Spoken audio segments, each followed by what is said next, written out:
Salut à tous, bienvenue dans ma vidéo, qui montre des variétés de travail sur Sprout Gigs et comment le faire. Regardez attentivement la vidéo et n'oubliez pas d'aimer et abonner pour soutenir. Commençons tout de suite.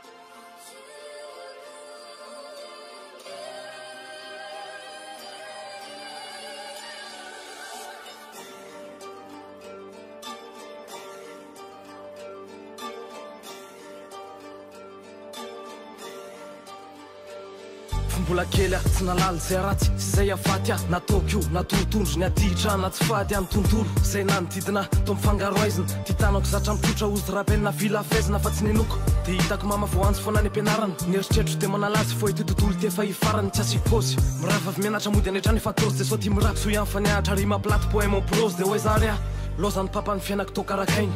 tandremo miditra fa rehefa lehibe any vo tonga saina danzambarao fa raha mavita miaritra ela arapaina ny omaly tsy mivatorory amin'ny penina doromy maina sakafony saina fa sarotra ny ety ambany jehovah ndraindrainy ny sasany te anambola nefa atao malainako miao azy ny afatra fa zay afafy eo aloha aorinao tsy mahay njinjainy de rehefa lasa tsisy kozy ny vazoko irairainy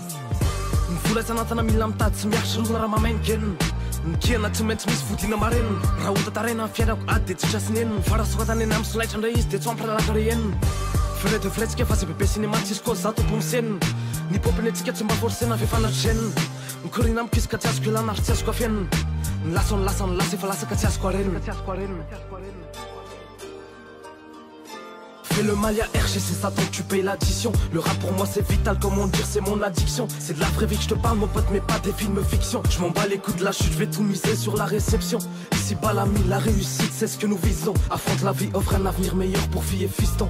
Human sen argentry fa live aty andafy avina miketriketrika ny lohako feno barango mamina vinany zay hoaviko zay zay avoaka ny apitsika ny fianakamy salony antiaviko soky amatony le ronony mbola ohatrea nefa nitiaviko mititra faratampony ny borany fahendraiky sy ny fahalalako na nivatsiva le fiainana tsy de ara-dalàna ny feno tsy mbo mikobanarany foana manako aho anaty rap zay minery fa sy manao adalàna zakay le bande pur sang sady puissant mieritreritra ny fiainako mihinana misao resao le rony fandrapiny marikoriko tony vola efa misy ao fa zefatra za de mipersa andaramba isao rapigasany fialam-boliko studio micro avy any ambany lesy ambony akatra de chevaux nasina nitro le rimako mahadomely zay meno analy ty lasa acro kanoratrira valo de lefa le voainy akaiky ny macro zakay tu gères le bain mon gars si mer la classe nefarta sy de meana tam'za mbola atao andaklasy maiky de nalaiko andritra ny zapy dribble fa tsy nanao pasy mitondra ny kemitsika azonao ravla. Veuillez bien lire les consignes et de le suivre attentivement, et la durée de toutes ces étapes est entre 4 à 5 minutes. TTR1 veut dire temps d'évaluation du travail, une journée.